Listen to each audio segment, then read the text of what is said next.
Mahyam dadati swapadantikam Vandeham Shri Guru Shri Yuttapada Kamalam Shri Gurun Vaishnavamscha Shri Rupam Sagrajatam Jackie, all flats.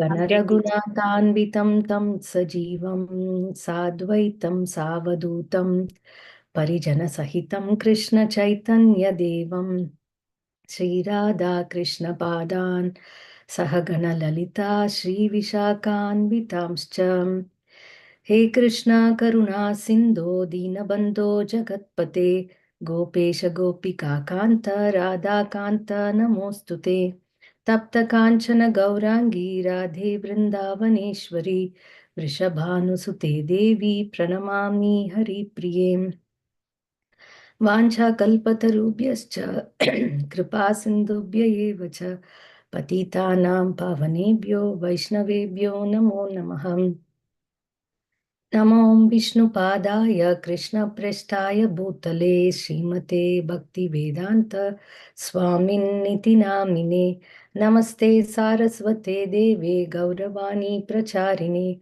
Nirvisesha Shunyavadi Paschatya Deshatarine Jai Sri Krishna Chaitanya Prabhu Nityananda Sri Advaita Gadadara Srivasadi Gaura Bhakta Vrinda Hare Krishna Krishna Krishna Hare Hare Hare Rama Rama Rama Hare Hare Mukam karoti vachalam pangum langayate girim Yatkripatamaham vande Shri Gurum Dinatarinam Paramananda Madhavam Shri Chaitanyam Ishwaram Om Tat Sat.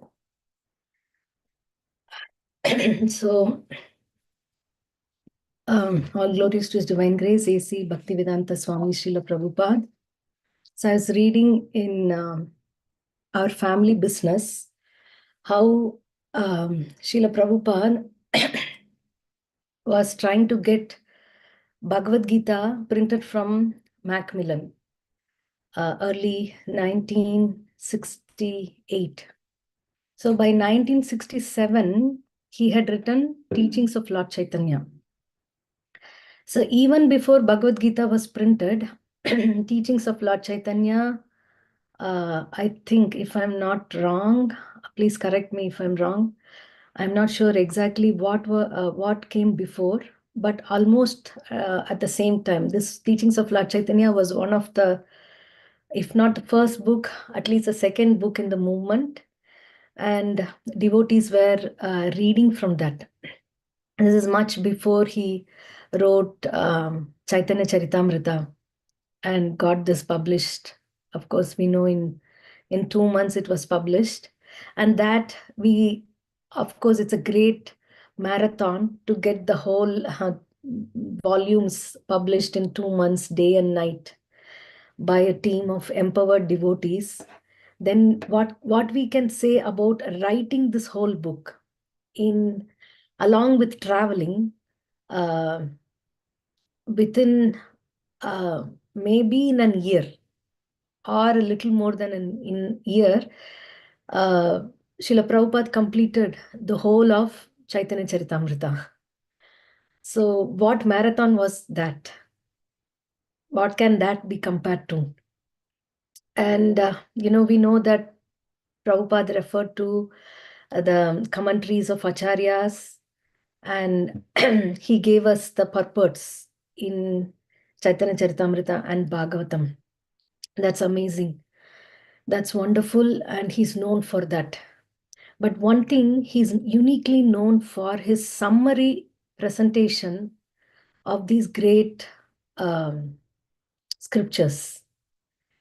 If I'm given an essay of 20 pages and then, summarize in a page, is the most difficult thing. I mean, for me, in my experience, and I know many devotees will agree this. We have been writing essays for Bhakti Shastri, Bhakti Vaibhav. To condense and write, it takes so much time to, go through that. And Srila Prabhupada produced Krishna book effortlessly, which is a summary study. And some things that he has written in Krishna book, one of the Prabhupada disciples mentioned that it is not even found in any of the Acharya's commentaries. He was traveling with manuscripts. There was not even a computer, what to speak of internet and other things to refer anything anywhere. So that is what Srila Prabhupada gave, Krishna book, and that what Krishna book he gave came again back into 10th canto and purports.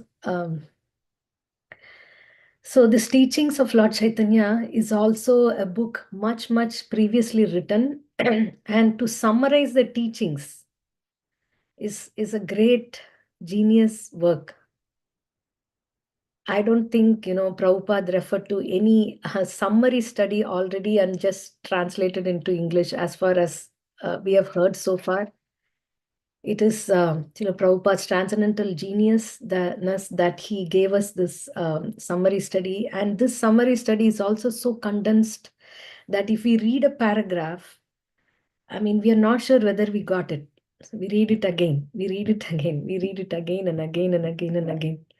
So that's what we want to do, commit ourselves eternally to reading the genius pearls that's coming out of Srila Prabhupada's heart. So we were reading this for the past 1-2 months. So I was thinking I can share about this. Obviously, this is beyond my understanding and anything to do with that.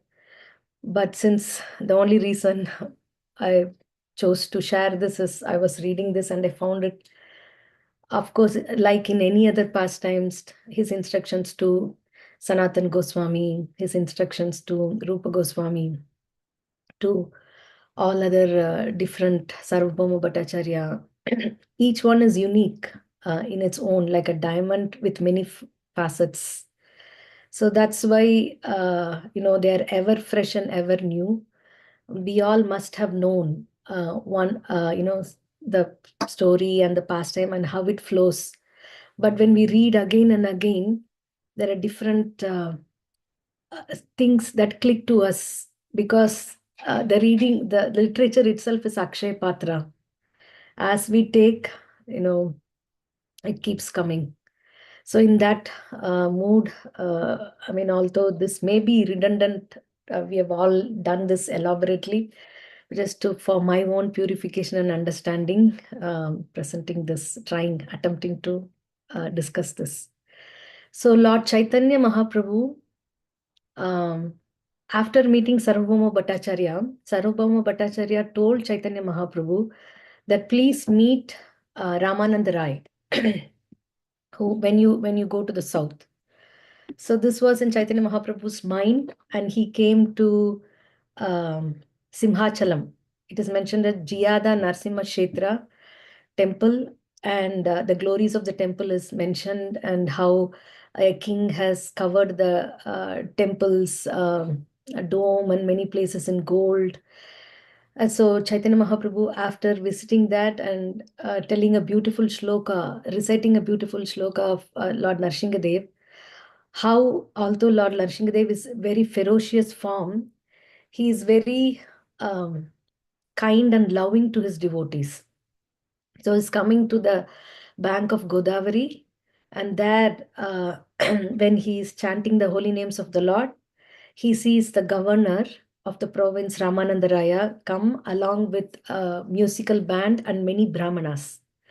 So when Chaitanya Mahaprabhu saw Ramananda Raya, he wanted to go to him. But being a sannyasi, he didn't want to approach him first, so he restricted himself. And Ramananda Raya, being a great devotee, was attracted by Chaitanya Mahaprabhu's presence and effulgence. So he went there and saw him and prostrated before him, offered him his obeisances. And when he told his credentials, Chaitanya Mahaprabhu embraced him. So Chaitanya Mahaprabhu is a sannyasi. And Ramananda Rai is a governor, a Shudra. Chaitanya Mahaprabhu is beyond a Brahmana. So, I mean, at that time, 500 years before, the Varnashrama was almost dangling, but still the caste conscious dharma was present so much that, it was, it's very, very unusual for a sannyasi to even touch anyone else. Not speak about a Shudra who's in the government position. But Lord Chaitanya embraced him, and this was noted by Ramananda Rai with great feelings of ecstasy that how, I am untouchable and not worthy, but you being in a highest status, embracing me. And we can imagine, what it is to be embraced by Lord Chaitanya Mahaprabhu, that small puppy with which baby or toddler Nimai played, got the touch of Nimai, and then he went back to Godhead. Although in a dog's body, he was chanting Hare Krishna, pulling a crowd, and then in front of them ascended a plane and went back. So, what can we speak about Ramananda Rai and Chaitanya Mahaprabhu embracing each other? Both were overwhelmed with ecstasy and crying.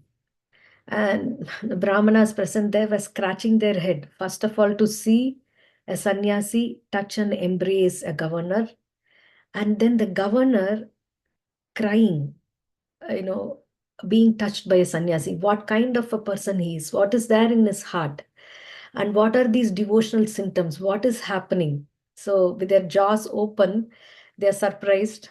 But Chaitanya Mahaprabhu didn't want to be in the news headlines the next day. So he contained himself with a message to Ramananda Rai that you come and meet me today evening. So Ramananda Rai came that evening to meet the Lord and offered his obeisances. And before even he could ask a question, right, when a spiritual master, a sannyasi comes, the other devotees would be ready with questions and they would be wanting to ask that question. But before Ramananda Rai could open his mouth, Chaitanya Mahaprabhu said this: please quote some verses from scriptures about the ultimate goal of human life. So, having been ordered like this, um, so Chaitanya Mahaprabhu's question or the conversation starts this: quote some verses about the ultimate goal of human life. So Ramananda Rai started with how there are the whole society has to be regulated in the Swadharma as well as Sanatan Dharma, and that regulation comes by performing occupational duties. So, for example, this occupational duties are, Srila Prabhupada, as he explains in many different purports, that it is present in any country, in any society. If we want a medical attention, then we need to go to a doctor and we need to buy some vegetables for cooking. So then we go to a grocer. Then so and we need some we cannot figure out if something is broken, a tap or thing is broken, then we call a plumber. So in this way we cannot be a doctor ourselves, grocer ourselves, plumber ourselves. Same way a plumber has to depend on other three. A doctor can give medicines, but he cannot, produce vegetables like a farmer, or trade like a businessman. So, like this, there has to be cooperation. Each one is dependent on the other in the society of living. But now the society is in a chaos. Who is going to do what is not clear. So, anyone, according to where the money is, everybody rushes to that particular portfolio. Then, when that is done, then there is imbalance in the social setup as well as imbalance in one's mind also, because there is no job satisfaction and just running aimlessly from birth till death. So that is our life. But if the society is organized into Brahmana, Kshatriya, Vaishya and Shudra, one class dedicated to uh, uh, reminding the other sections of the society what the human goal, what the life of human, what the goal of human life is. In spite of, so many material things, if we don't put the spiritual point in practice, then we are gone. So one section is dedicated to that. One section is dedicated to giving a peaceful atmosphere so that there are no wars and unnecessary looting and thieves. So there is some peace in the society, and that is Kshatriyas. And for commodities, trade and exchange, that is, corporate sector and business, that's Vaishyas. And there is labor force. So that is Shudra. So if it was perfectly organized like this, then this whole society is at peace. So Ramananda Rai says that such a proper execution of regulated life, not only of conditional dharma, for that there is Brahmana, Kshatriya, Vaishya and Shudra, that is Varna, and Ashrama for one's own spiritual advancement. In this life, Brahmachari, Grahastha, Vanaprastha and Sannyas. So this spiritual advancement also has to go on side by side. So if there is Varna and Ashrama put together, then that's the ultimate perfection. But Chaitanya Mahaprabhu pointed out that if such a regulated life is not centered around devotional service or centered around God, first of all, such a regulated life is not possible. But even there is such a regulated life, that's what was there 500 years ago. When Navadvip was there, we saw how Advaita Acharya was lamenting. Varnashrama was still in place. There were Gurukula system, there was different sections doing different things, but not connected to devotional service of the Lord. So Chaitanya Mahaprabhu said that it is simply a useless waste of time. Uh, Although, Ramananda Raya is quoting from the scriptures from Bhagavad Gita, Sve Sve Karmanya Abhiratah Samsiddhim Labate Naraha Swakarma Niratah Siddhim Yata Vindati Tachrunu Yata Pravritir Bhutanam Ena Sarvam Idam Tatam Swakarmana Tam Abhyarcha Siddhim Vindati Manavaha. So if in no matter in which class a person is located according to his karma and guna, if he is able to serve the Lord, then he also attains perfection. But without a spiritual conception of life, that service is not possible. So Chaitanya Mahaprabhu pointed out that if a man has only material conception of life, then this is something better. This organization of society for peaceful living is better than animalistic society, because in animalistic society, this organization is not possible. So it's better, but that's not the highest perfection, right? Because there is still material conception of life. Then Ramananda Rai said that the next section is, then he said, offering the results of one's work to the Lord. So when Chaitanya Mahaprabhu said, tell me more, he said that offering the results of one's work to the Lord, to the Lord's to the Lord's pleasure, that is little higher. So that is yat karoshi yadashnasi yajjuhosi tadasiya yat tapasyasi kaunteya tatkurushva madarpanam. So when he said that, yes, that is one step higher than this. But what is missing in that is that there is a concept of God, that I do my work and I offer to the Lord, and the Lord is bound to give me results.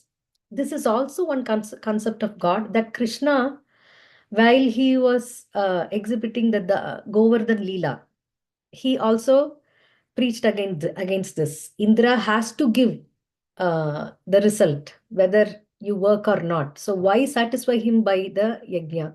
So this concept of God that is mentioned here as a result giver it makes the Lord dependent on one's work, and also could make the Lord, uh, the worshipper can accept the Lord either as impersonal or personal.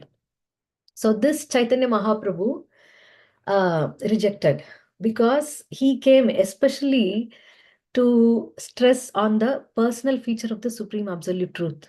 So we have heard, many lectures how this impersonal concept is present throughout Vedas and throughout different ages, and it is again and again coming, because we have chosen to come here only because of wanting to play God.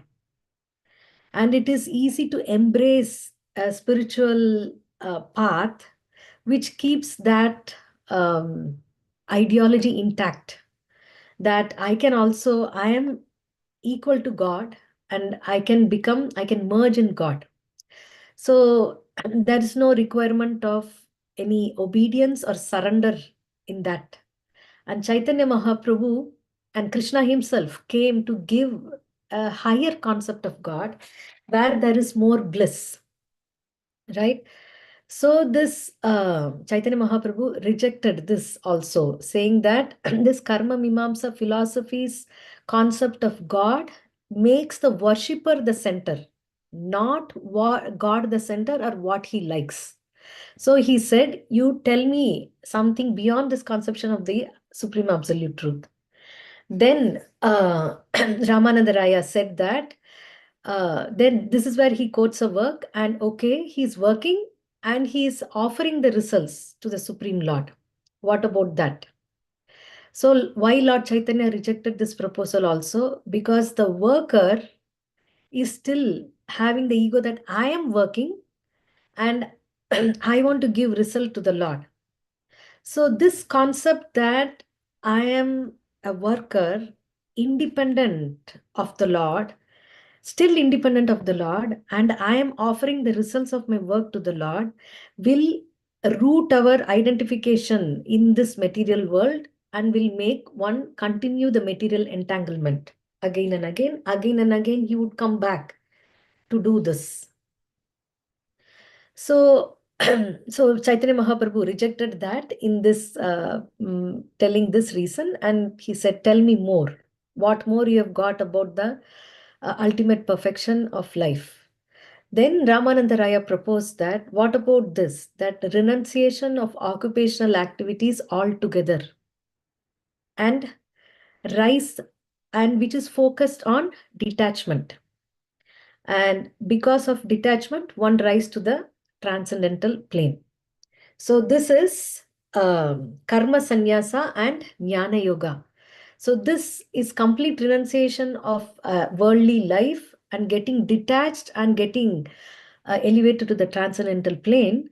This is better than the previous proposals.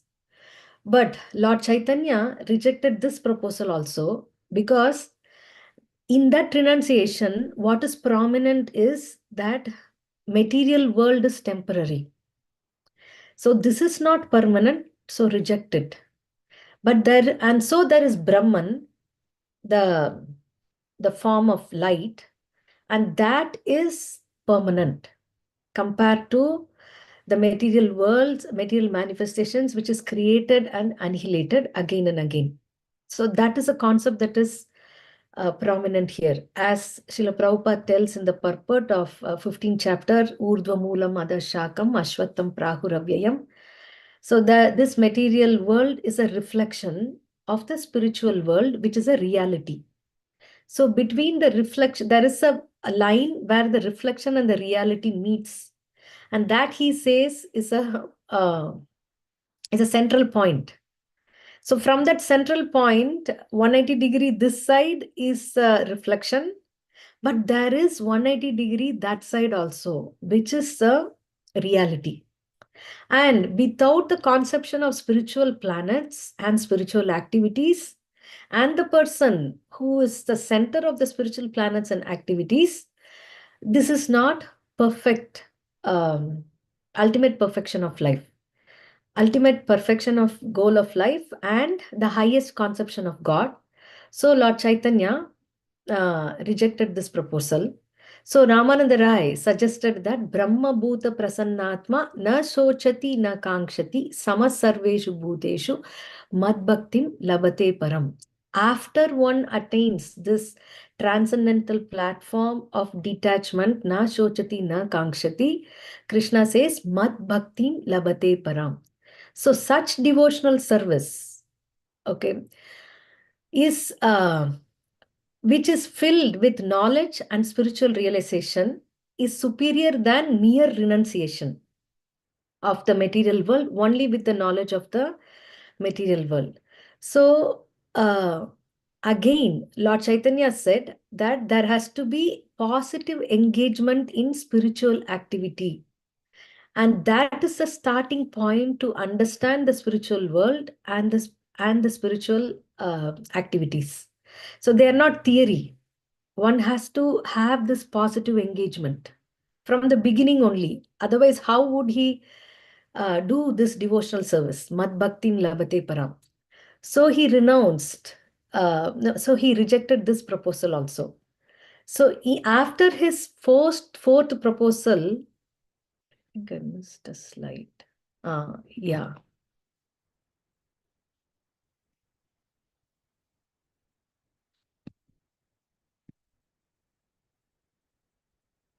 Yeah. So before this, yeah. So Chaitanya Mahaprabhu, what Chaitanya Mahaprabhu gave us in this age is this. This is very, very significant. I liked reading this paragraph. In this age, there is no possibility of acquiring spiritual knowledge by discharging one's duties in the Varnashrama Dharma system, by devotional service mixed with fruitive activity, by renunciation, or by devotional service mixed with the culture of knowledge.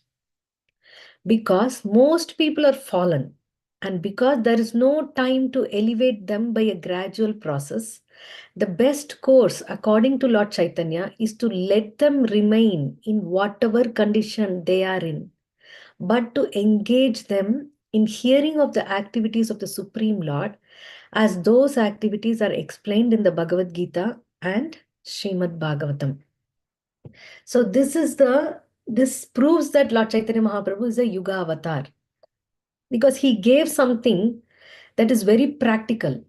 Of course, we can read about Varnashrama Dharma. It is so nice. We can put charts, but practically, what is there is everything is a total chaos. And same way, there is no spiritual education. There is no education about detachment.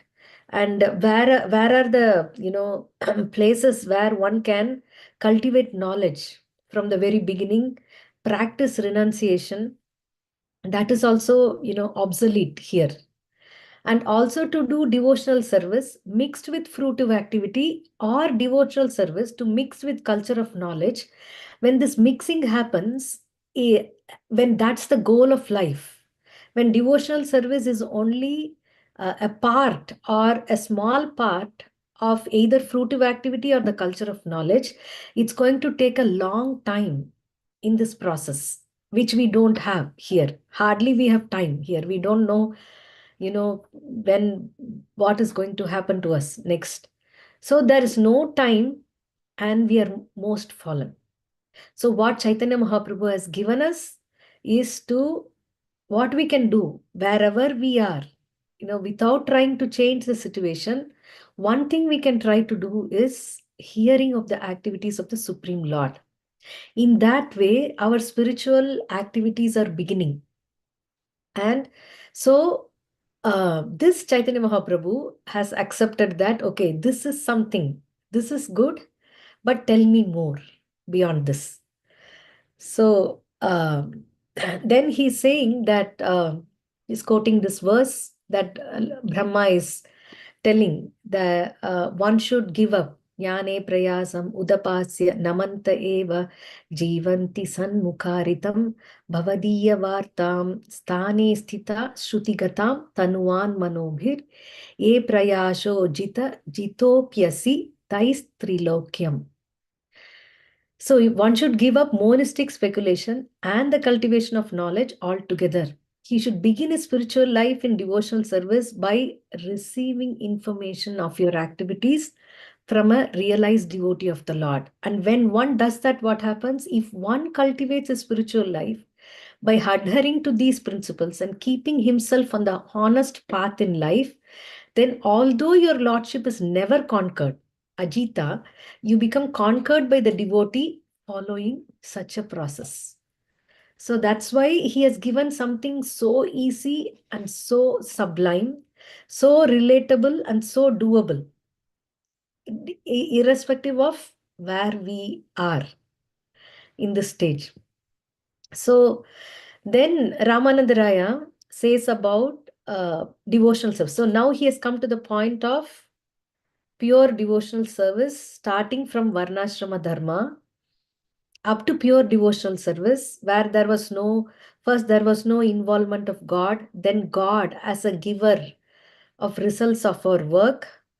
Then, devotional service is a part, but the main activity is something else. But that's also going to take time. Then coming to pure devotional service, starting with hearing the holy names and the glories of the Lord. So then he says there are two sadhana bhakti and spontaneous. So Ramananda Rai gives an example that when there is a hunger in belly, then one feels like eating and drinking.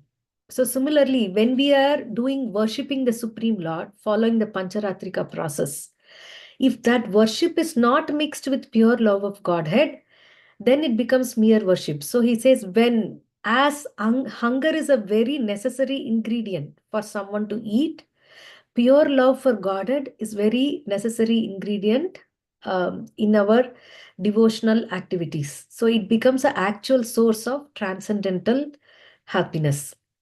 So that's why Patram Pushpam Phalam Toyam Yome Bhaktya Prayachati Tadaham Bhakti Upahritam Ashnami Prayatatmanaha. So, like Ram Giridhari Prabhu said in the morning, our goal is to love Krishna. So that we remind us and we tell ourselves and we tell to the Lord also, you are the object of love and attraction. Twaime ananya vishaya matir matupate asakrat ratim udvahata tadda gange vagam udhanmati. Let my attraction flow towards you like Ganges river towards the sea, unhindered by the obstacles. So this is definition. In the sadhana bhakti, we reminding and we are doing activities with this is the goal. Then when a person attains spontaneous bhakti, what is his main the main element there is a strong desire to engage in devotional service. So that strong desire that Chaitanya, that Srila Prabhupada says, laulyam, greed, that will help him acquire more and more and more. If Srila Prabhupada didn't have this greed, why would he leave Vrindavan? Why would he leave the lotus feet of Radha Damodar to come to Boston and New York to with no support from the government, nowhere but to try? Because he had the greed, he had the strong desire to please the Lord, to do devotional service. So then that love of Godhead, when it is matured to personal affinity, this is called Prema Bhakti. And he starts explaining the 5 stages of Prema Bhakti. The first stage is a servitude, where the Supreme Lord is the master and the devotee is the eternal servant. There he is citing a verse spoken by Durvasa Muni. So Durvasa Muni considered himself a better devotee and also envied Ambarish Maharaj.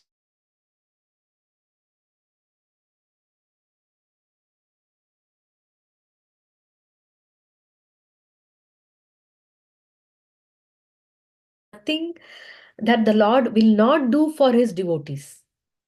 That is in the mood of servitude, that the Lord as a master will do anything for the servant, and the servant will do anything for the master. So upon hearing this statement, Then Lord requesting Ramananda Rai, you go further. Tell me more. Tell me more beyond this. Then, this is what Srila Prabhupada writes. When the relationship with Krishna increases in affection, the mood of fear and the consciousness of the superiority of the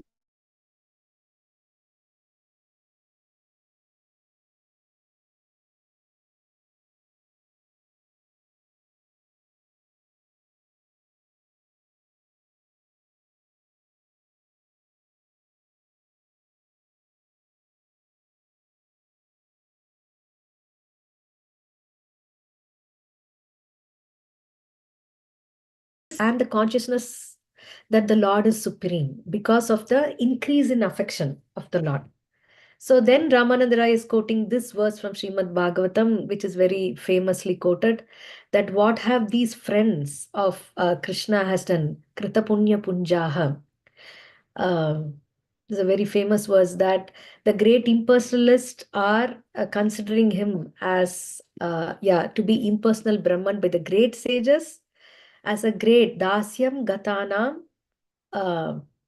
by the bhaktas, by the devotees in the mood of servitude, he is considered as a supreme lord.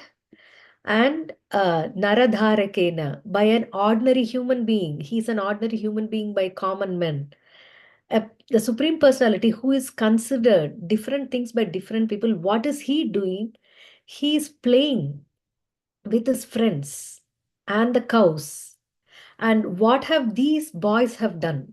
That they have such intimate relationship with Krishna. One time, one Prabhu in Toronto, he was giving this lecture and he gave this, that when Krishna and his friends were playing and Krishna being naughty, he always wants to, not follow the rules, to foul play and be the first. So once he was detected, and then his friend said, no, Krishna, you are not following the rules, so you have to sit out. You're given time out. We will not let you into play because you're doing this again and again. And he said that Krishna sat there crying for 2 hours. And these boys, their hearts didn't melt. Finally, they let him into play. So there is a sense of equality we can see between Lord Krishna and his friends. And Ramananda Rai said that this is further than servitude.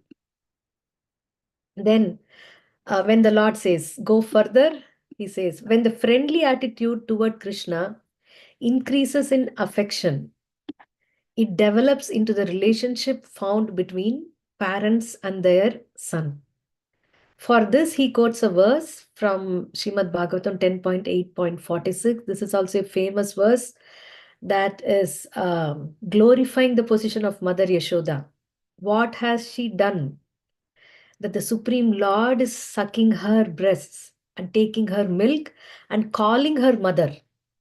Pitahamasya Jagato Mata Data Pitamahaha. Krishna, who is the mother and father and grandsire and the support and everything, he is calling Mother Yashoda as mother. So, what is the glory of Mother Yashoda? Then, such mercy that Mother Yashoda has received, who is the wife of Nanda Maharaj, is not received even by Brahma or Shiva or Lakshmi, who is always situated on the chest of Lord Vishnu. So after explaining this, Lord Chaitanya said, go further. Tell me something more. Then Ramananda Raya understood the mood of Lord Chaitanya Mahaprabhu.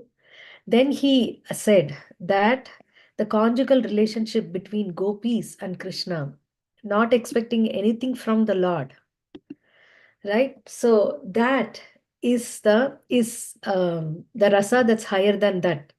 From a devotee's point of view, he's completely fulfilled and satisfied with the rasa, with Krishna. From Krishna's point of view, there are the devotees in the Madhurya rasa are giving him satisfaction along with including all the elements from Sakya, Vatsalya, Shanta, and something more. So, like this, it's all encompassing and it's increasing. So, then he's saying that how the gopis, that ecstasy that they exhibited during the rasa dance was not relished even by Mother Lakshmi, who is wanting to enter into rasa dance. What to speak of any other celestial woman? So, uh, and so here Srila Prabhupada says that how these relationships are to be taken. The mellows of relationships of devotional service are based on the scriptures.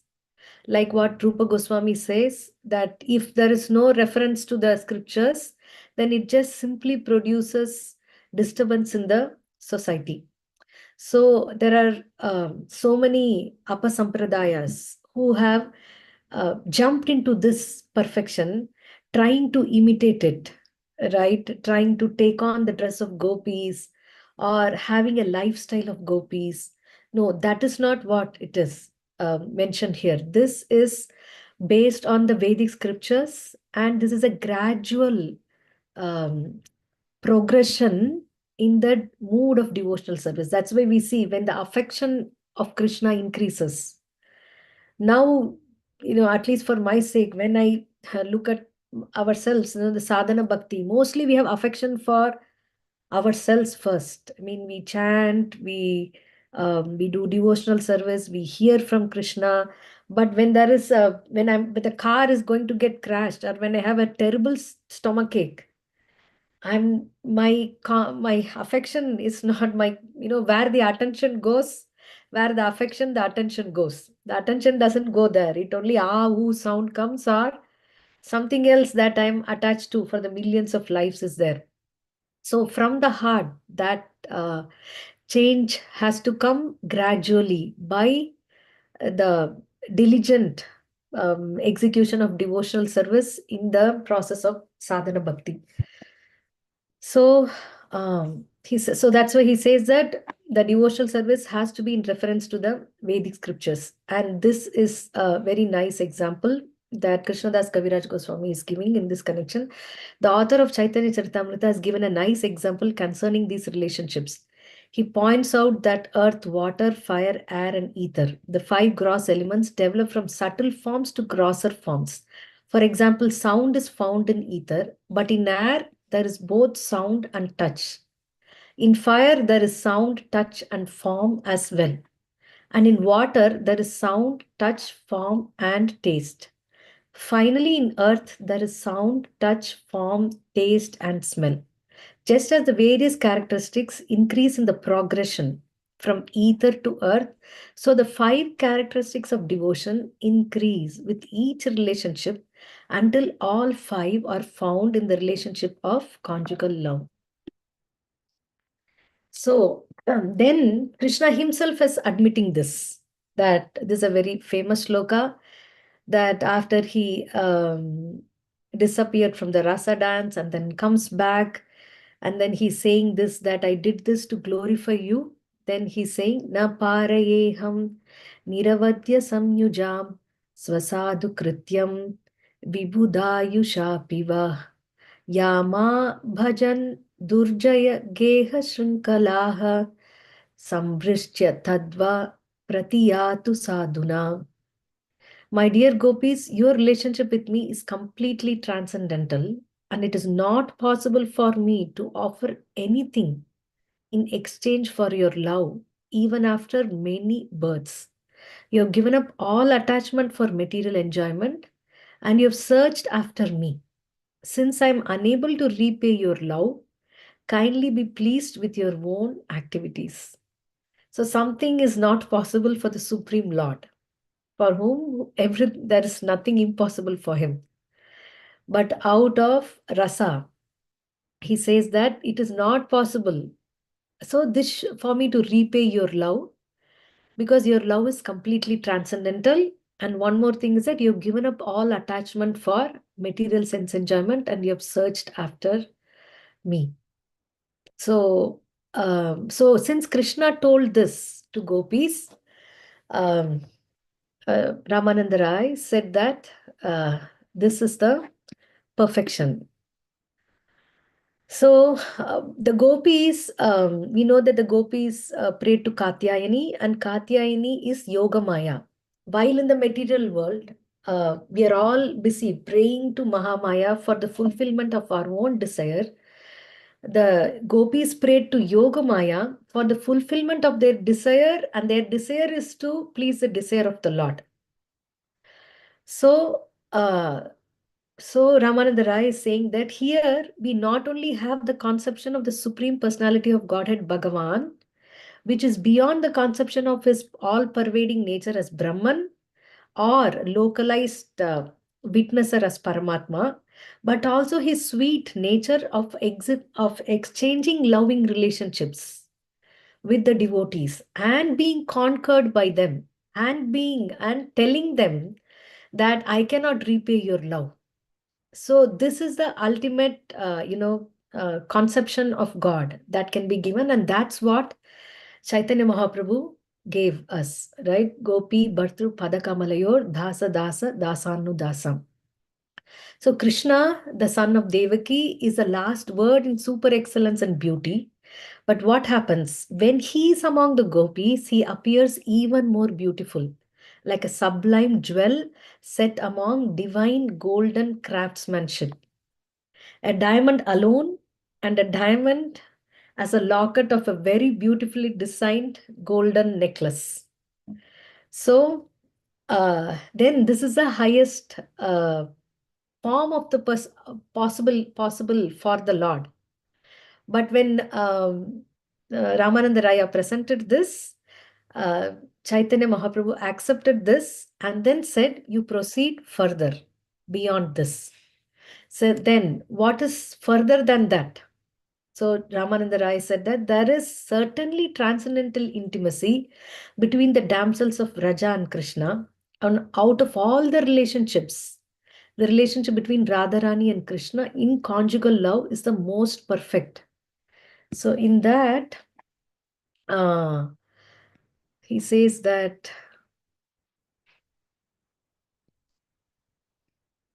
um, it appears as though Radharani did not get special attention from Krishna, and she left the arena, and not able to see Radharani there, Krishna also left.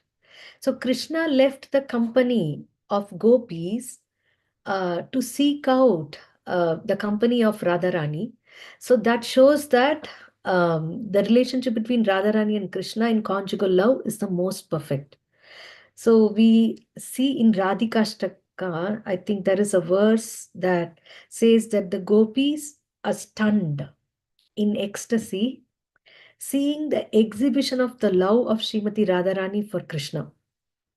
And also here in this chapter, Srila Prabhupada says that Radharani wants to bring gopis to Krishna, although the gopis doesn't want to enjoy separately from Krishna, but always their enjoyment is uniting Radha and Krishna.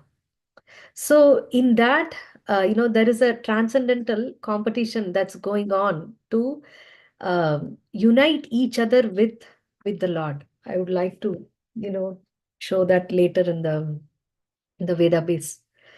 So then actually Radharani is what is the position of Radharani? Ramananda Rai is explaining that first what is the position of Krishna, and then what is the position of Vrindavan, and what is the position of Radharani? That Chaitanya Mahaprabhu is asking Ramananda Rai to explain. So, Srimati Radharani is none other than the pleasure-giving potency of the Lord. So, how Krishna is unlimited, as Krishna is unlimited, Krishna's pleasure potency, Radharani, is also unlimited. And the way that she can please Krishna is also unlimited. So, that's why this is the difference between that where Srila Prabhupada says, let me share this.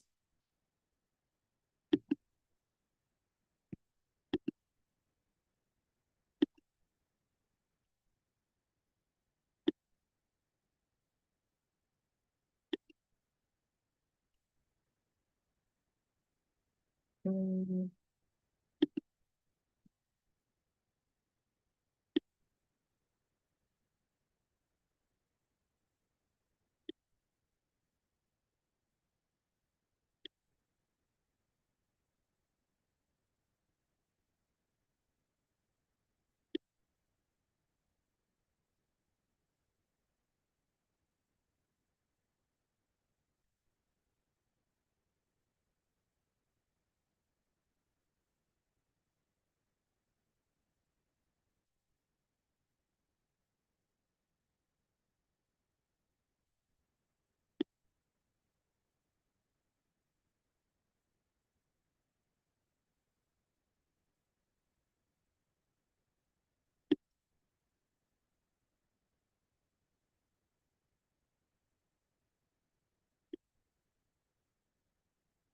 Is my screen visible?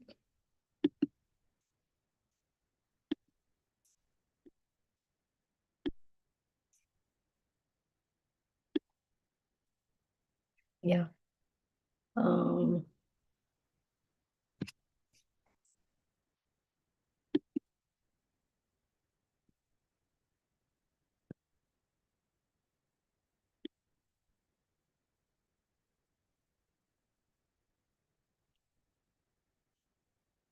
mm.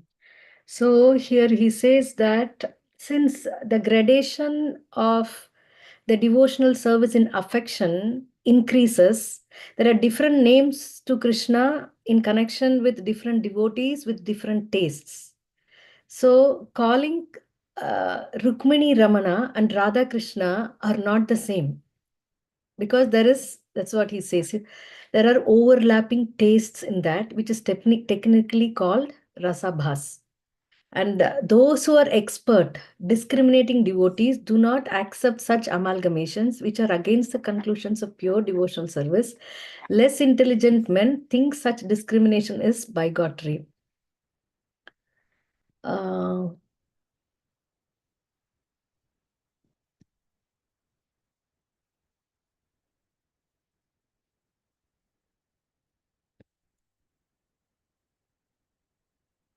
yeah, he quotes two verses from Gita Govinda that how Krishna, the enemy of Kamsa, uh, simply took Radharani into his heart and left the company of the other damsels of Raja, and how he was searching for Radharani. The Supreme Lord searching for Radharani shows the glorious position of Radharani. So, and Chaitanya Mahaprabhu is saying that I came here to understand the loving affairs of Radha and Krishna. And Ramananda Raya is saying, I do not know anything. You are the one who's making me speak. And Chaitanya Mahaprabhu is saying, I am a Mayavadi sannyasi. What can I understand? So, Prabhupada is saying that in this way, Lord Chaitanya actually took the subordinate position before Ramananda Raya. This has very great significance. One who is serious about understanding the transcendental nature of Krishna should approach a person who is actually enriched with Krishna consciousness. One should not be proud of his material birth, material opulence, material education, material beauty, and with these things try to conquer the mind of an advanced student of Krishna consciousness. So Chaitanya Mahaprabhu not only said Trinadapi Suni Chena, but he also, spoke that. He also showed that, acted that. He is telling himself as Mayavadi sannyasi. In everywhere else, he is giving instructions. Here, he is asking questions and making Ramananda Rai speak. So that's a very significant lesson from this pastime. And yeah, this is about accepting a bona fide spiritual master. Chaitanya Mahaprabhu, being a sannyasi and born in a Brahmana family, accepted Ramananda Rai, who was still a pounds and shillings man, okay, in quotes, but because of his advancement in devotional service. So then he said that, he should continue to speak about the pastimes of Radha and Krishna. So then he's saying that what is Krishna's position, how he's a supreme Lord, he's filled with six opulences, and he is He's the source of everything, and how he is worshipped with the Kama Gayatri mantra. And uh, Krishna is Cupid, but not the material Cupid. Material Cupid, there's a gulf, the Kama Gayatri mantra speaks about Krishna being the transcendental Cupid, and he says that how it had come. Flute of Krishna. When Krishna blew the flute, Brahma heard it as Om, and from his mouth came the Gayatri mantra. So Gayatri mantra is actually the flute sound of the Lord that Brahma heard. So what's the difference between the material Cupid and transcendental Cupid? So Prabhupada says one should not take the material Cupid and Krishna to be on the same level. The material Cupid increases the attraction of the external flesh and body, but the spiritual Cupid increases the attraction the super soul exerts upon the individual soul. So, this is what, when the Gayatri mantra is chanted, this is why Krishna is called a spiritual Cupid, because he's an evergreen Cupid who would increase the attraction that the super soul is exerting upon the individual soul. Then, how he's a reservoir of all pleasures, and how he doing pastimes with the gopis is his supreme perfect form. Yeah, so then Ramananda Rai is after giving the position of Krishna, he's speaking about the position of the spiritual energy headed by Srimati Radharani. So what can Radha Krishna pastimes be called as? In his spiritual form, Krishna enjoys his spiritual energy, and that is the sum and substance of Radha Krishna pastimes. These pastimes can be understood only by elevated devotees. One should not try to understand the Radha Krishna potencies and pastimes from the mundane platform. Generally, people misunderstand these as being material. And then, what is the position of Radharani? When the pleasure potency is further condensed, it is called Mahabhava. Srimati Radharani, the eternal consort of Krishna, is a personification of that Mahabhava. In this regard, in the Ujjwala Neelamani 4.3, Rupa Goswami states there are two competitors in loving Krishna, Radharani and Chandravali. When they are compared, it appears that Radharani is superior, for she is Mahabhava Swarupa. The term Mahabhava Swarupa, the personification of Mahabhava, is applicable to Radharani only and no one else. Mahabhava is full of the pleasure potency, and it is an exhibition of the highest love for Krishna. Radharani is therefore known throughout the world as the most beloved of Krishna, and her name is always associated with Krishna as Radha Krishna. So after explaining the position of Krishna and Radharani, and this is what he says, as Krishna is the highest emblem of spiritual perfection, so Radharani is the highest emblem of the spiritual pleasure potency meant for satisfying Krishna.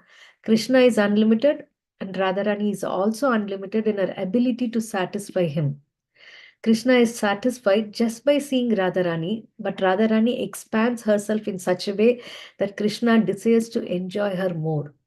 Because Krishna was unable to estimate the pleasure potency of Radharani, he decided to accept the role of Radharani, and that combination of Krishna and Radharani is Chaitanya Mahaprabhu.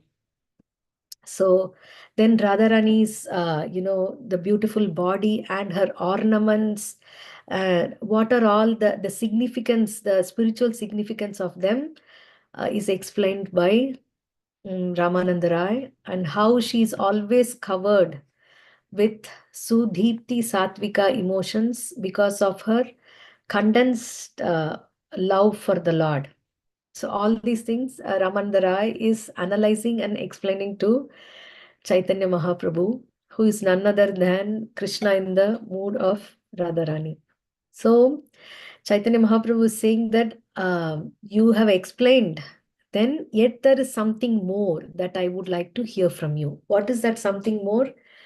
It is very difficult for me to express anything beyond this, Ramananda Rai replied. I can only say that there is an emotional activity called Prema Vilasa Vivarta, which I may try to explain, but I do not know whether you'll be happy to hear of it.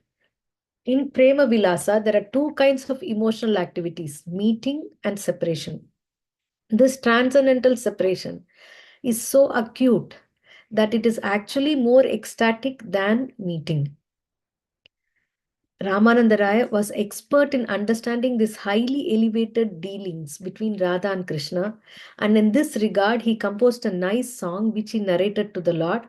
The purport of the song is that the lover and the beloved, before meeting, generate a kind of emotion by the exchange of their transcendental activities. That emotion is called raga or attraction. Srimati Radharani noted that this attraction and affection between us has risen to the highest extent, but the cause of this attraction is Radharani herself. Whatever the cause may be, Radharani said, that affection between you and me has mixed us in oneness. Now it is a time of separation, and I cannot see the history of the evolution of this love. There was no cause or mediator in our love save our meeting itself and the exchange of feelings through our glances.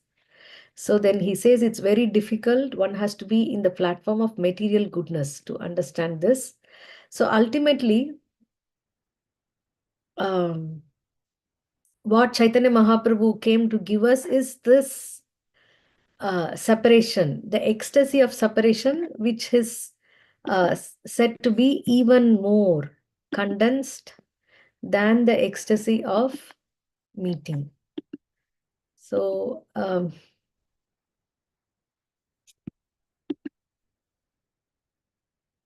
yeah, so he says that this is nice. In other words, one's intimate relationship with Krishna develops from an ordinary conception of the Supreme Personality of Godhead to the conception of master and servant. And when this becomes confidential, it develops into a friendly relationship. And when this relationship further develops, it becomes parental. And when this develops into the highest point of complete love and affection, it is known as conjugal love with the Supreme Personality of Godhead. Yeah. So then he says meeting and separation. So this transcendental separation is so acute that it is actually more ecstatic than meeting. So Chaitanya Mahaprabhu came to show us, to experience that himself, and while experiencing that, give us this whole science of step by step, developing love for Krishna so systematically that wherever we are, we do what we are supposed to do. Adav Shraddha, Tata Sadhu Sangha, Bhajana Kriya, Anartha Nivritti, then Nishta, Ruchi, Asakti, Bhava, and Prema. So that's why he is known as Namo Mahavadanyaya Krishna Prema Pradayate. Giving this love for Krishna in such a systematic way is very rare. That too to totally unqualified souls. Krishnaya, Krishna Chaitanya, Namne Gauratvishe, Namo Namaha. So please forgive my offenses and so many mistakes, but I just tried to, I'm like a mosquito trying to take some sips from the ocean of nectar. But very grateful to Srila Prabhupada for putting this in summary form. That melted me to see that, even if we read the whole of Chaitanya Charitamrita this pastime, it's hard to get such a condensed understanding. And Chaitanya Mahaprabhu is known as the most munificent incarnation, but he has his teachings also, which are very, very important. So we know the Lord by his teachings and by his example. If not for Srila Prabhupada, we wouldn't have had this, and if not for Srila Prabhupada's disciples, we wouldn't be sitting here. So we are very grateful to His Divine Grace A.C. Bhaktivedanta Swami Srila Prabhupada and our spiritual masters who are time and again insisting us to regularly read these books and chant and do devotional service in the Association of Devotees. Srila Prabhupada ki jai. Hare Krishna. Hare Krishna Mataji. What a beautiful journey, starting from Varnashrama to Yat Karoshi Dashnasi to Prema Bhakti, and then you ended by saying Vipralambha Bhava. So, and then you ended by saying Mahavadanyaya. He is Mahavadanyaya because he is giving this Vipralamba Bhava to most unworthy fallen souls like me. Someday I will reach there. I'm not even in the first stage.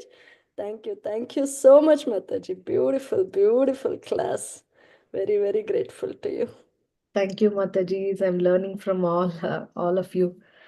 Wonderfully, you take time, prepare the slides, and give out something. But I just, very immaturely shared what I read. So thank you for taking something out of it. If that's because of Guru Maharaj and Srila Prabhupada's mercy. Mataji, I'm here because of you, Mataji. So always indebted to you. Even today morning, I was thinking of something, and I was actually being so grateful to you that if it was not your association, I would be so engulfed in my own things, nowhere knowing what Prabhupada is. So thank you so much for that, Mataji. And Devotees always give credit to the others for whatever they are doing. And definitely, Chaitanya Mahaprabhu wanted to pick you and he used me as an instrument. And I'm very glad for this, friendship, Mataji. Hare Krishna. very grateful, Mataji. Thank you so much. I think Priti Vilasni Mataji raised her hand long back. So yes, Mataji. I can't answer much of any questions. Very well, Lalitangi Mataji, rightly called as the devotee manufacturing machine of ISKCON. Her Grace Lalitangi Radha Devi Dasi. Mataji, thank you so much for presenting this topic so professionally, so nicely. And you rightly said that in the teachings of Lord Chaitanya, Srila Prabhupada has given it in such a beautiful summary fashion. Honestly, I didn't even think that so much, I don't know, maybe I don't even remember when I read TLC last. But if supposing I had to read Raya Ramananda Samvad, I'm just thinking for myself. I would have gone all the way to Chaitanya Charitamrita, read verse by verse, and then come and then not even grasped enough. But then what you did today, you brought out this beautiful summary of Srila Prabhupada and you gave everything in such an easy, palatable way. So, so grateful to you for putting them in slides, screening it for us, and then explaining it very patiently. Really, I understood so much today compared to what I have read by myself in the past. Thanks to your potency. Mataji, Your I was ability, you do, I do a short work and lazy person, but you all do so much, so much to give us every day in Bhakti Sangha. Thank you so much. Anyway, Mataji, this I was going through the first section of this Raya Ramananda Samvad when you were showing on the screen. So for the first one, when you were talking about Varanashrama, you listed two disadvantages, correct? One is that there is a scope of understanding got to be impersonal, and the other one is to not get, what is the second one? Sorry. So The let's slides, Mataji. to the slides. Okay. It's easier that way we can follow. Yeah. Yeah, yeah.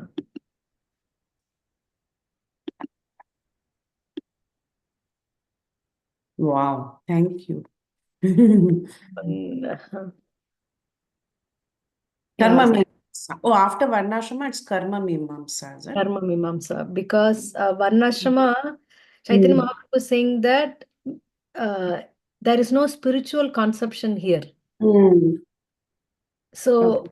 Varna and Ashrama, Brahmachari, Grahastha, Vana, but not much about what is the perfection of life. The It's the ritual. emphasis is on doing the duties Mm. according to Varna and Ashrama, doing the current duties. So what is Karma Mimamsa? So karma, then within this and this, there is a thing that comes. Let me show that when he says that Varnashrama is not, there is no spiritual conception of life. With a material conception of life, he cannot attain the highest perfection because what he asked is, tell me the ultimate goal with Mm. scriptures. Please Mm. some verses from scripture about the ultimate goal of human life. Mm. rejected it, telling that this is not giving the ultimate goal of human life. It's better than the animal society, organized and everything, but not the ultimate. Then he's saying about Mimamsa, okay, I offer the results. So there is one link here which I missed. I will share this Veda base and we can see the link.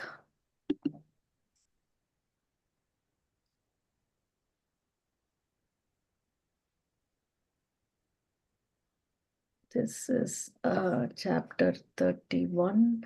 No, not this.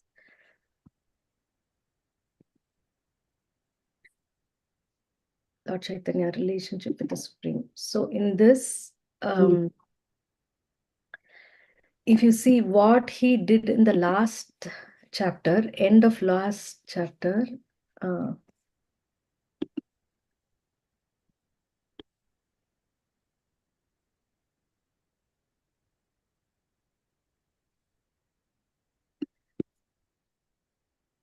so such an external. So he says that proper execution of a regulated life, Lord Chaitanya said that such an external, because formal execution of rituals and religion is useless unless aimed at attaining the perfection of devotional service. So Lord Vishnu is not satisfied simply by ritualistic adherence to Vedic instructions. He is actually pleased when one attains the stage of devotional service. So he's quoting this verse that how through the occupational devotees one can attain perfection. Then, therefore, Lord Chaitanya said that it was external. Why he said that? All these great personalities followed this particular path of perfection. The Vedic injunctions also aim in this direction. Ramananda Raya wanted to present these facts before the Lord, but apparently mere discharge of ritualistic duties is not perfection. Therefore, Lord Chaitanya said that it was external, indicating that if a man has a material conception of life, he cannot attain the highest perfection even if he follows all the ritualistic regulations. So there is no spiritual conception of life predominantly there. Then he said that, see, Lord Chaitanya rejected the statement cited by Ramananda Raya from the Vishnu Purana because the Lord wished to reject a class of philosophers known as Mimamsakas. The followers of Karma Mimamsa philosophy teach that God is subject to one's work. Their conclusion is that if one works nicely, God is bound to give good results. That's the conception of God. Thus, from the statement of the Vishnu Purana cited by Ramananda Raya, one might conclude that Vishnu, the Supreme Lord, has no independence but is bound to award a certain kind of result to the worker. Such a dependent God becomes subject to the worshipper who accepts the Supreme Lord as both impersonal and personal as he wishes. Actually, Karma Mimamsa philosophy stresses the impersonal feature of the Supreme Absolute Truth. Because Lord Chaitanya did not like such impersonalism, he rejected it. Wow. So, Then which Mm. my question here is in this particular philosophy of Karma Mimamsa, it is directly related to Varnashrama, right? Or is Yeah. it a level of No, progress? next level to Varnashrama is offering one's results to the Yat Supreme Lord Karoshi. and achieving. So that also he says that in that the conception of God is only that you offer your result to the God. And he is like bound to give result. So that conception of God is not the ultimate conception of God. That's a dependent God becomes subject to the worshipper who accepts the Supreme Lord as both impersonal and personal. There is no clear definition of which is the highest form of the Lord here. It could be, there's a vague understanding of God, but this understanding is perfect in this aspect that we do work and he gives result. If we do good karma, he is bound to give good result. Okay, but that's only one concept of God that we know through this Karma Mimamsa. And because we are only concentrating on only this, that I do work and he give result, doesn't matter whether he's personal or impersonal. Because we are not going anything, further in that. So Chaitanya Mahaprabhu rejected that impersonalism. Then he says, tell me beyond. If you know some conception of the absolute truth, that is beyond this. Then he says, giving the results to the Lord. And at that time, he again rejects this by saying that a worker, See, offering everything to the Supreme Personality of Godhead as enjoined by the Bhagavad Gita and Srimad Bhagavatam is better than impersonally making the Supreme Lord subject to our work, but it is still short of surrendering to the Supreme Lord. A worker's identification with the material existence cannot be changed without proper guidance. Such fruitive activity will continue one's material existence. A worker is simply instructed here to offer the results of his work to the Supreme Lord, but there is no information given to enable one to get out of the material entanglement. Therefore, Lord Chaitanya rejected his proposal. Wow. Okay. So I was blending the two, both the Karma Mimamsa and the Yat Karoshi verse. But now I understand better that in the Yat Karoshi verse, the problem is that it is still you're just doing work and you're dedicating it to Krishna. Doing work, dedicating to Krishna. There is no concept of actual surrender. And at the same time, you are bound to material entanglement simply because you're coming back to do the work. Do the work. You have some attachment to the work at the end of the day. Yeah.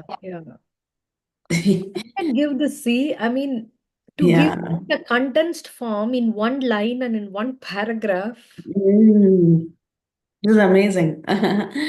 Yeah. Yeah. And I really like that Karma Mimamsa part also.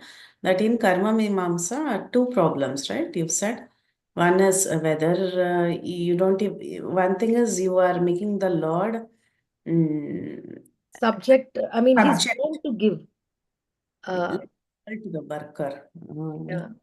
And he could be both impersonal or personal. Nothing more, we are bothered about who the Lord is. Because How our does this differentiate from Varnashrama, Karma Mimamsa? Varnashrama is even one level lower because I just have to do my work according to the Without even giving anything, like yeah, I am supposed to do my religious Varna and Ashrama. And where was it? This one. he's not, we are not bringing him in the equation. Yeah, much at all. Karma Mimamsa, at least there is a thing that there is God, he is giving the results of the work. But here in Varnashrama, only I have to do my duty. That is That's it. according to my this thing. See, that's why Lord Vishnu is not simply by a ritualistic adherence to Vedic instructions. He's actually pleased when attains a stage of devotional service. So that is why when Krishna says now, when one attains a stage of devotional service, there is no need for him to do work. The whole third chapter, he says you have to work. And then one shloka, he says, if you are self-realized and, through devotional service, then there's no need to do work. So Chaitanya Mahaprabhu is bringing that out from Ramananda Raya. This is one concept that we are doing what we should be doing, what we are supposed to do. But why we are doing what we are supposed to do, who arranged the whole thing is the next thing. Okay, I still do and I offer to the Lord. But here, even, that's what he says, that achieving perfection by worshipping the Supreme Lord. Then this was the main process of worshipping the Supreme Lord is through the occupational duties. Indirect worship. That is Karma Yoga, through the performance of Ritualistic activities and Varna and Ashram. Yeah. So I was just thinking, even in that case of the Siyat Karoshi, I understand there are two problems of material entanglement and non-surrender. But I know you also mentioned, I don't know, when you were talking, you mentioned that I is there in that equation. So that I in the equation comes for Karma Mimamsa, or it comes even for Yad Karoshi, because in both. Yeah, Yatkaroshi is also there because I read that, see, the worker is still working. See, yes, see, a worker's identification with material existence cannot be changed without proper guidance. So this guidance is Shraddha, Sadhu, Sangha, Bhajana, Kriya, accepting a spiritual master and doing devotional service. So that is not there. So the worker identifies with the material existence and continues to do work and offering the work to the Lord. which is very good. But beyond that, there is something. So this is actually devotional service mixed with fruitive activity. Yeah, karma, no, karma mishra bhakti and bhakti And then this is after that he says this jnana. Okay, let's reject everything. After having his suggestion rejected twice, Ramananda proposed that one should forsake his occupational activities altogether, and by Nice. such detachment rise to the transcendental plane. This is jnana mishra bhakti, but there also there is no positive engagement because there is no spiritual planets. There is no conception of spiritual planets and spiritual activities. Because in simple renunciation, there is no conception of spiritual planets and spiritual activities. So Lord Chaitanya rejected this third proposal, which will bring one to the stage of Brahman, maybe, but not beyond that. Ayyo. Yeah. Okay, very nice, very, very nice, and such a beautiful section you covered, Mataji. Very, all glories to you. And I don't know, thank you so much. Thank you so much for coming on the call, picking up this very tough section and then elaborating on it, reading and clarifying all our questions. Thank you, Mataji. Hare Krishna. So grateful. Thank you, Mataji. Thank you, Mataji. Thank you for that very nice discussion. There are no more hand raises. Mataji, I'll read the chat messages. Yeah. There's some SP, I don't know, Prabhu or Mataji, they're thanking you. And Shivani Mataji saying, Hare Krishna, please accept my humble obeisances. Lalitangi Radha Mataji, thank you for a very beautiful class and for your wonderful association. I think Suksagari Mataji must have passed this comment while you were discussing Karma Mimamsa. She says it's communism. And Priyambada Radha Priya Mataji is saying, wonderful divine session, and she's thanking you. Yashita Mataji is saying, thank you, Mataji, for summarizing this too beautifully. Who can give us in condensed form than Srila Prabhupada, and who can give us in as an even more condensed form of 1 hour lecture better than you. I pray that we can engage in hearing about Lord so logically and in so many simple and beautiful manners. I don't deserve any of this. I know where I am and I'm reading for my own purification, but yeah, like this, bodhayantaha parasparam, when we share what we read and discuss, then we are enthused and encouraged. Mataji. And there's one hand raise, Mataji. Do you have time? Yes, Mataji. Priya Mataji, please go ahead. Thank you, Mataji. Hare Krishna, Mataji. Dandavad pranams to you. Karma Mimamsa philosophy is same thing as Nishkama Karma Yoga, right? Because after one performs Varnashrama gradually, it comes to a stage of, like, what do you call, uh, dejected with performing actions for sensory pleasures, and then it thinks of a higher step going to the Nishkama Karma Yoga, wherein he performs actions and offers the fruits of the actions to the Lord, thereby purifying his anarthas in the heart. And once he purifies, he gets on to Jnana Yoga, right? I mean, that's what we study in Bhagavad Gita, right? That's what Krishna, I mean, correct my understanding, Mataji. So, Jnana Yoga, that is a destination, is a Brahman. Of course, Krishna tells Arjuna that instead of taking up to Jnana Marga, you can as well continue to perform Nishkama Karma Yoga, because if it is in a premature state, right, he gives up what he call karma sannyas, giving up actions to take up to sannyasa. It may happen that, for some it could be at a very premature stage. So Krishna suggests Arjuna, instead of taking up to karma sannyasa, it's better you continue to perform Nishkama Karma Yoga, because there you wouldn't get attached to the results. So you perform the Varnashrama duties, but without any attachment to the results. So that is better than doing karma sannyasa. Right, Mataji? Is my understanding right? Yes, Mataji, So, that's my understanding also. so when you said karma mimamsa, that equates to Nishkama Karma Yoga. I mean, am I right in understanding, Mataji? Karma Mimamsa is a philosophy.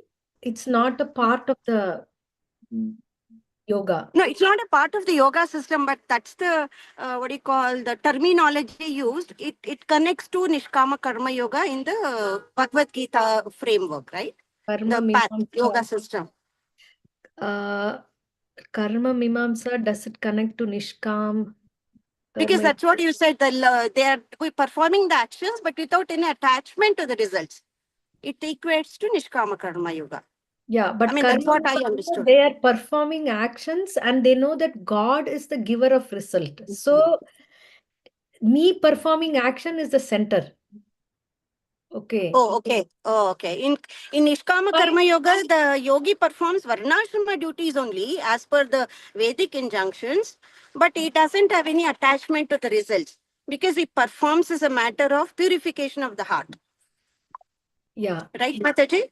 Yeah. So let me, I was going to this for the explanation of karma sannyas. So Karma sannyasa is giving up the not actions karma itself. sannyas, sorry. Karma Mimamsa, what Srila Prabhupada says, we saw that now, like how in Krishna book also there is a Govardhan pastime. Before that, Krishna speaks on this.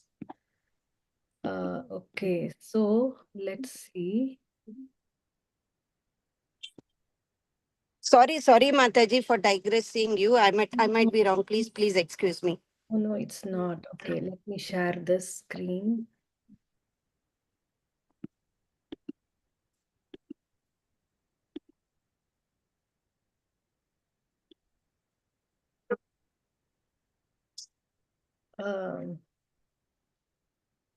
I'll just mute my microphone, Mataji, because I'm on road. I don't want to disturb the others while you're explaining now.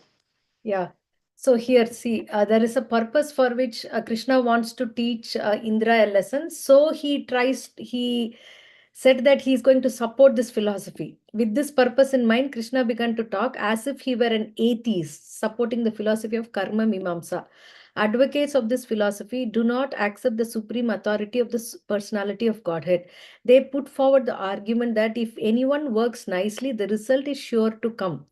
Their opinion is that even if there is a God who gives man the result of his fruitive activities, there is no need to worship him because unless man works, he cannot bestow any good result. They say that instead of worshipping a demigod or God, people should give attention to their own duties and thus the good result will surely come. Krishna began to speak to his father according to these principles of Karma Mimamsa philosophy.